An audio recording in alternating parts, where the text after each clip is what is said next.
सचेत नागरिक समूह र श्रम संस्कृति पार्टीको कानेपोखरी समूहको आज 34औं श्रमदान। त्यही त नि यहाँ माथि कानेपोखरी जहदा सिरानमा खुला व्यायामशालाको अवधारणा।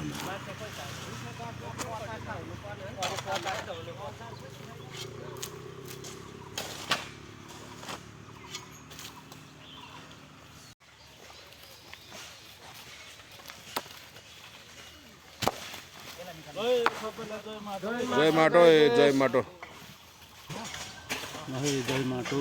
अब यो चाहिँ हामी कानेपोखरी गाउँपालिकामा अहिले हामी यसो श्रमदान गर्दैछौँ। अब हामी 34औं हप्ताको श्रमदान हो। यहाँ चाहिँ हामीले एउटा खुल्ला व्यायामशाला साथीभाइहरूले बाहिरबाट स्पोन्सर गरिदिनु भएको रहेछ। त्यो भएर चाहिँ हामीले यसो श्रमदान गर्दैछौँ। अब यहाँ चाहिँ होइन यसो केटाकेटीहरूलाई जो मनोरञ्जन पनि हुने र स्वास्थ्यको लागि राम्रो हुने भएकोले आज हामीले श्रमदानबाट अब यसो लेबलहरू मिलाइराख्ने होइन अलिअलि ढुङ्गा गिटीहरू यसो गरेर अन्त भोलि गएर एउटा व्यायामशाला बनिँदैछ। त्यसको लागि चाहिँ हामीले यहाँ श्रमदान गर्दैछौँ। अब यति छ देशभरि सबैतिर नै यसरी नै कार्यक्रमहरू है अब हुँदैछ श्रमदानहरू र सबैले पनि श्रमदानै गर्नुपर्छ। अब देश बनाउनुको लागि श्रमदान गर्ने हो। 6 दिन आफ्नो पेटको लागि, 1 दिन चाहिँ देशको लागि भनेर हामी पनि लागि परेर गर्दैछौँ है। ल जय माटो जय माटो।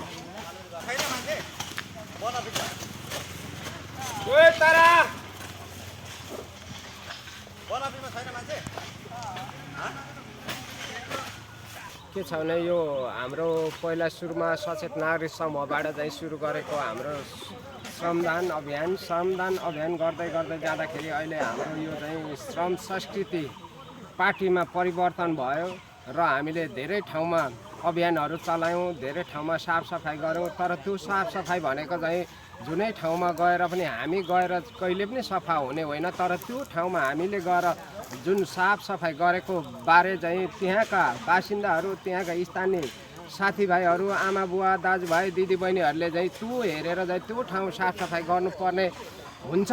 तर हामीले गरेको ठाउँमा अहिले हेर्दाखेरि त्यो अभियानलाई लागू भएको छैन। तर यो अभियान लागू गर्नुपर्छ र भन्दै हामी अझै पनि यो श्रम संस्कृति पार्टी या सचेत नागरिक समूह चाहिँ हामी लागि नै रहनेछौँ र मान्छेलाई सचेतनाका लागि हामी गरि नै रहनेछौँ। र हामीले गरेर मात्र हुँदैन भन्ने चाहिँ त्यो ठाउँको स्थानीयको गाउँवासीहरूले पनि बुझ्नुपर्छ र त्यहाँ साफसफाइ गर्नुपर्छ। जस्तै कुनै रमाइलो बजार भयो, स्कुलहरूमा भयो, हामी गएर एउटा चेतना फैलाउँदैछौँ भने त्यो स्कुलले, त्यो बजारले, त्यो गाउँले चाहिँ चेतना सहित मुलुक भएर चाहिँ उहाँहरू पनि ज्ञानी भएर त्यो ठाउँलाई साफसफाइ राख्नु अति नै जरुरी देखेको छु।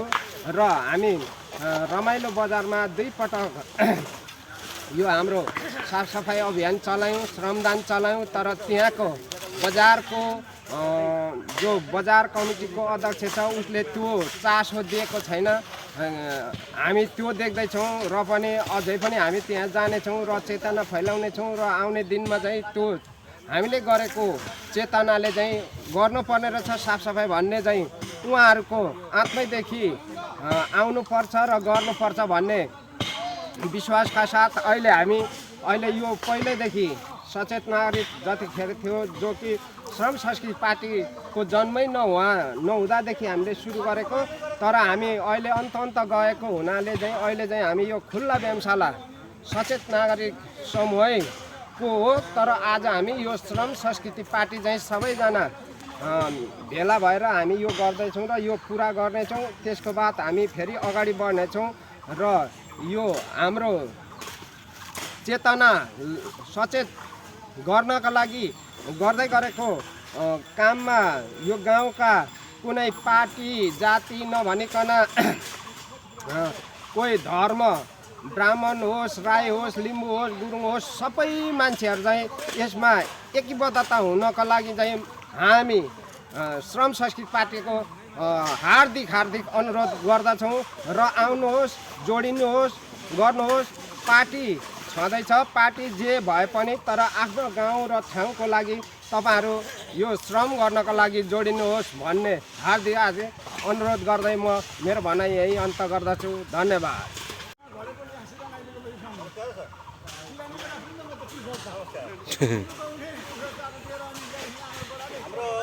माथि हाम्रो जहरा शिवालय मन्दिर पूर्वपट्टि छ हाम्रो त्यो खुला व्यायामशालाको त्यहाँ।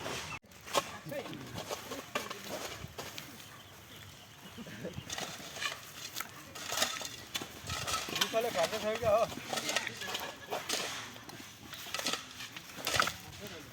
रुखलाई ताकेर हान्नुपर्छ रुखलाई ताकेर हान्नुपर्छ नभने गलत अर्थ लाग्छ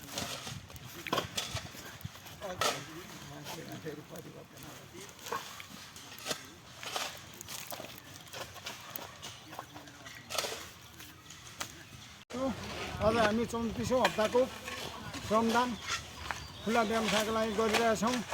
यसमा हाम्रो दुःखको कुरो हाम्रो यत्रो कानेपोखरी गाउँपालिकामा यत्रो श्रमदाताहरू भएको ठाउँमा हामी खट्नको लागि कन्जुसाइ गरिरहेको छु। यो दुःखको कुरो छ।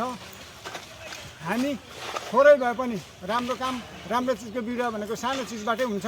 यसले गर्दाखेरि हामी कुनै हरेस नखाई हाम्रो काममा निरन्तर अगाडि बढिरहनेछौँ। धन्यवाद।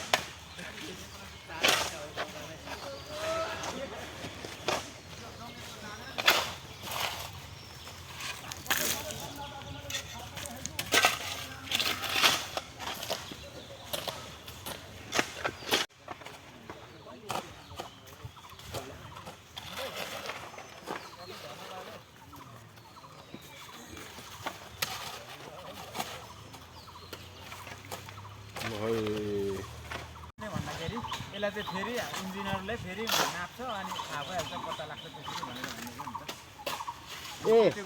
बेलबारीले पनि अहिले विरोध गरेको रहेछ। अर्को त भइरहेछ सबैतिर विरोध। हाम्रोमा त वास्ता गर्दैन क्या।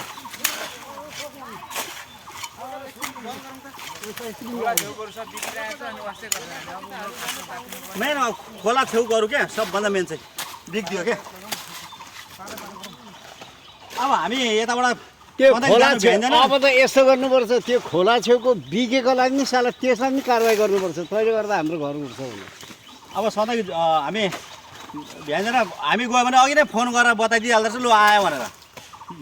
अनि पट्टारिनुपर्छ नि अलिक घरका सन्तान जस्तो साला कसरी हुन्छ के गरेर हुन्छ बरु 2-3 जना धाउनु नै पर्छ। चाहिन्छ के पट्टारिनुपर्छ कि अलिक। त्यसो गर्दा कि साले त्यसको त्यो बारीको भित्तै खन्नु लाउनु पर्छ क्या गाँठालाई। अनि के भन्छ त्यतिखेर के त्यही भित्तामै खनाउनु पर्छ पुरा।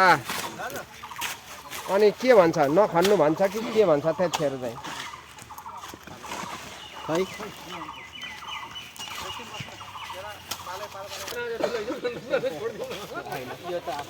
सम्पूर्ण आदरणीय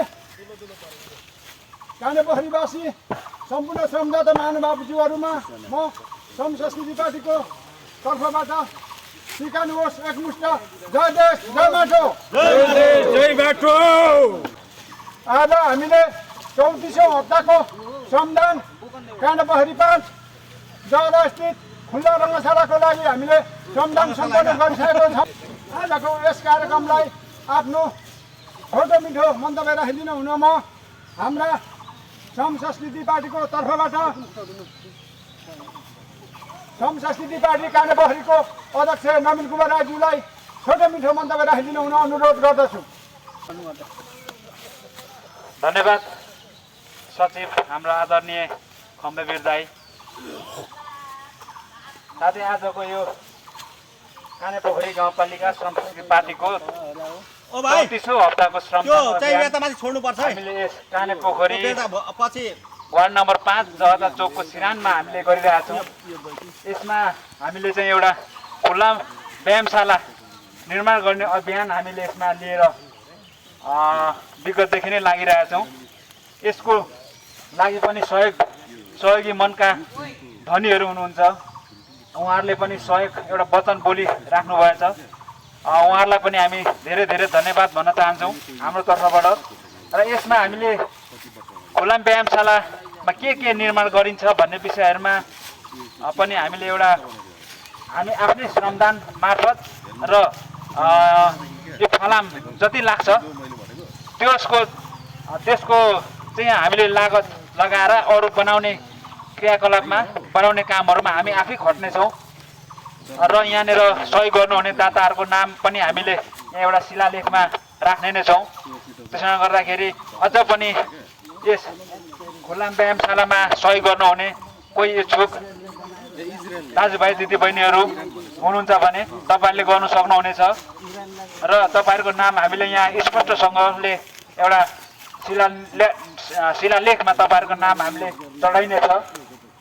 त्यसै गरी यस आजको यो श्रमदानमा उपस्थित सम्पूर्ण गाउँबाट टोलबाट आउनुहुने हाम्रा श्रमदाता साथै अगुवा श्रमदाताज्यूहरूलाई विशेष धन्यवाद भन्दै आजको हाम्रो यो श्रमदान कार्यक्रम पनि यही समापन भएको घोषणा गर्न चाहन्छु।